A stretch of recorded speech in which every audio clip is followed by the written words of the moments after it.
I am dedicating this session to Mickey Cocker, whose memorial service was today.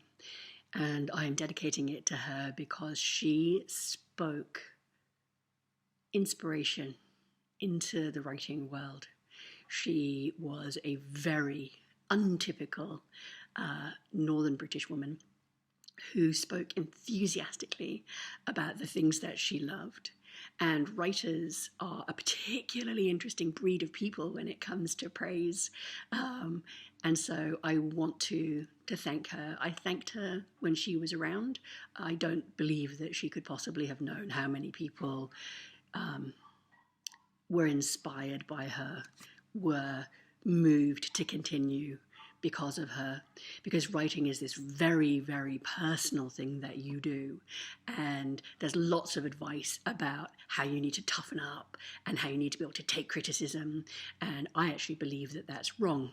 I come at it from a very, very different point of view, because I believe that you need to remain open and you need to remain sensitive, which means that you're going to be vulnerable. And we're going to talk about that. We're going to talk about what that means and what you do with that vulnerability. But first of all, we are going to send this rock. I put everybody's name in a hat and picked a name, and this rock is going to Zoe.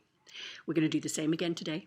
I'm going to ask a question at the end and ask you to answer in the comments. And I will then tomorrow, 24 hours from now, I will pick a name out of the hat and I will send this rock to someone. This is a magic rock. This is a rock full of power, full of writing power. We are talking about manifesting abundance as a writer, and this is leading to craft lessons. I promise this is leading to craft lessons. To manifest, what do? You need a plan to begin with. If you don't have a plan, you're being run by somebody else's plan. The framework of your brain was laid down for you as a child, and it's laid down in a beautifully complex web of ideas and values and a code of ethics. And unless you've done a fair amount of work for yourself and a fair amount of investigation, those ideas are probably somebody else's. And how you react to what you react to is being driven by your deep subconscious. But here's the thing. You are not your mind. You get to decide, oh, I'm responding this way because that's how I was trained up. Now I'm going to train myself to do something else. So, first up, if you want to manifest a different kind of life for yourself, you need to create a plan. And the plan needs to be specific, and the plan needs to be detailed.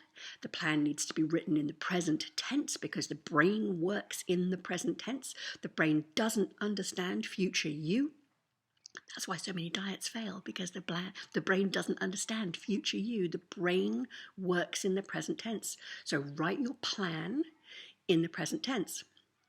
Then there's another piece that I'm going to give you that is quite counter to what other people say. I believe that you have to find somebody that you trust and speak your dreams out loud. I think you need to say these things out loud.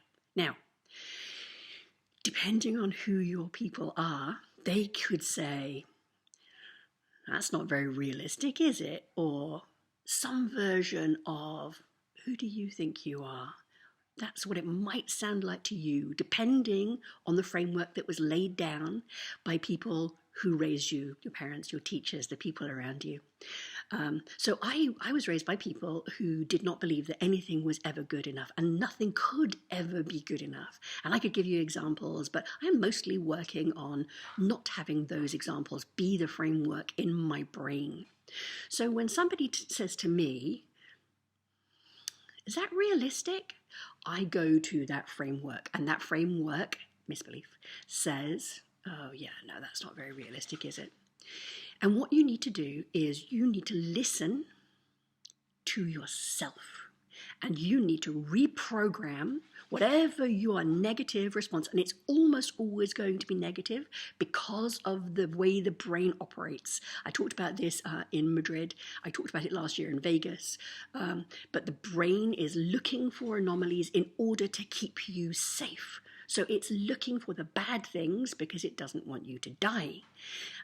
Brain isn't programmed to keep you happy or satisfied or follow your plan. It's designed to keep you alive. That's all. Everything else you have to build. I have a dog knocking on a door trying to get out, so I'm going to stop here, but I'm going to make a part 2.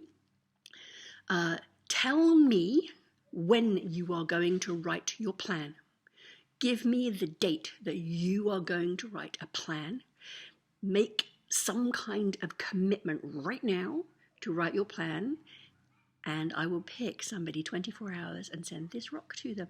Magic rock. All right, I'll be back.